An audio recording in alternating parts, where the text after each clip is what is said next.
Olá, ouvintes! O podcast de hoje tem o seguinte tema: Hobbes e Rousseau, teorias clássicas em tempos contemporâneos. Os participantes do nosso grupo são Thaís Medeiros, Emily Rodrigues, Emily Pérez, Júlia Garcia, Juliana, Paula Vitória, Maria Clara e Isabela Caroline.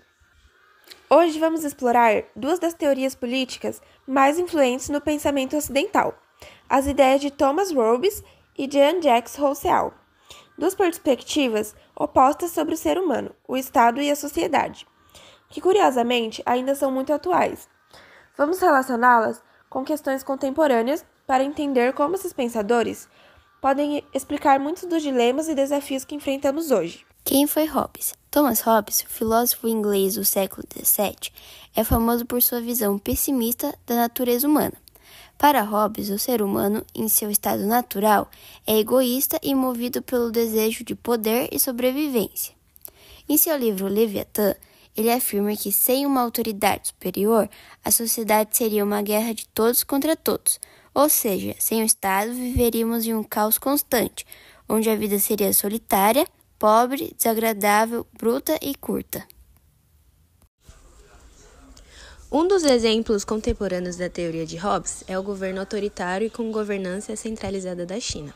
O modelo político chinês pode ser interpretado como hobbesiano, dado que o Partido Comunista exerce controle forte para garantir a estabilidade e o crescimento do país, assim justificando sua autoridade em função da preservação da ordem pública. Agora, chegando mais perto, temos o exemplo do governo de Jair Bolsonaro aqui no Brasil, onde a gestão da segurança pública e políticas de combate ao crime em governos de direita, como sob a liderança de Jair Bolsonaro, exemplifica uma abordagem hobbesiana, como estamos aprendendo. A ideia central é que a autoridade estatal deve ser fortalecida para garantir a ordem, mesmo que isso implique as liberdades individuais. Isso pode ser visto como na defesa das políticas de endurecimento penal, como excludente de ilicitude para as polícias, que querendo dizer, elas podem fazer o que elas quiserem. E também na militarização das forças de segurança do Estado, justificando o uso da força para evitar o caos total que Hobbes tanto temia no estado de natureza. Assim, esses exemplos mostram que a nossa sociedade, de certa forma, aceita a ideia de que um Leviatã centralizado é necessário para evitar o caos ou o declínio.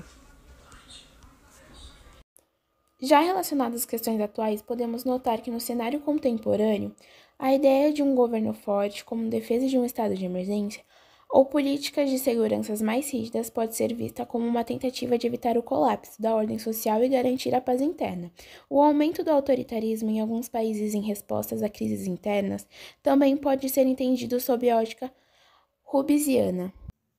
Rousseau e a questão da liberdade e desigualdade. Quem foi Rousseau? Jean-Jacques Rousseau, filósofo francês do século XVIII, tinha uma visão completamente diferente de Hobbes. Para ele, o homem nasce bom, mas a sociedade o corrompe. Em sua obra O Contrato Social, Rousseau argumenta que a verdadeira liberdade só pode ser alcançada quando as pessoas vivem um contrato social baseado na vontade geral, onde todos agem em conjunto para o bem comum. Para Rousseau, as desigualdades sociais e econômicas são geradas pelas instituições humanas, como a propriedade privada e o governo. Agora, falando sobre Rousseau, um dos exemplos contemporâneos são as democracias participativas, que são iniciativas que promovem a participação direta dos cidadãos nas decisões. Políticas ilustram os ideais de Rousseau. Alguns exemplos incluem a Suíça. O sistema político suíço permite que referendos e plebiscitos frequentes nos quais os cidadãos podem votar diretamente em questões importantes, como leis e mudanças constitucionais. Essa política reflete a ideia de Rousseau de que o povo deve ser o verdadeiro legislador. Agora, trazendo no nosso contexto nacional brasileiro, temos o governo do PT que valoriza os movimentos por participação popular e decisões coletivas, que são as práticas do orçamento participativo, especialmente em administrações lideradas pelo PT, como em Porto Alegre nos anos 90, ilustrando os ideais russocianos. Esses projetos buscavam permitir que cidadãos decidissem diretamente sobre o uso de recursos públicos, representando a vontade geral em ação. Outros exemplos incluem conferências nacionais de políticas públicas realizadas durante o governo Lula e de Dilma, onde os setores organizados da sociedade civil participavam da formulação de políticas de saúde, educação e outras áreas. Temos também a defesa dos movimentos sociais. Um exemplo disso é o MST, que argumentava que a ocupação das terras improdutivas é a manifestação da terra geral para corrigir, as desigualdades históricas. Agora, esses exemplos que eu falei mostram como no Brasil as ideias de Hobbes e Rousseau refletem as práticas e discursos políticos de diferentes espectros ideológicos. Recapitulando, o contrato social de Rousseau nos lembra que a verdadeira liberdade não vem do domínio de um líder forte, mas da igualdade e da participação ativa na política. As questões de justiça social e os movimentos que pedem uma redistribuição de poder e recursos podem ser entendidos como um eco de seu contrato social. Portanto, observando os dias atuais, vemos que, de acordo com as atribuições jurisdicionais dos chamados Estados Democráticos de Direito, que ninguém está acima das leis e o povo é considerado soberano, pois ele é o que escolhe seus governantes. Porém, a atuação dos cidadãos é restrita ao voto, mesmo com as iniciativas de participação popular. Os eleitores não legislam, muito menos julgam.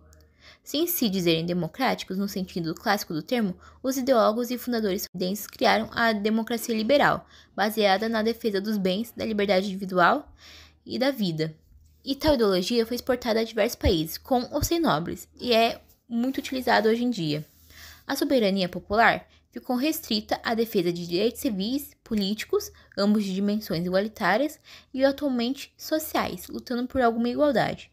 Se Rousseau estivesse vivo, certamente diria que somos ainda escravos, não participantes da construção das leis e julgamentos públicos, escravos por aderir a representantes, escravos duplamente por exigir direitos sem poder atuar na sua construção e consolidação, e escravos por não cumprir corretamente os deveres, os limites, a obediência ou esforço consciente de um súdito republicano. Bom, pessoal, para a conclusão, vamos recapitular as ideias faladas anteriormente.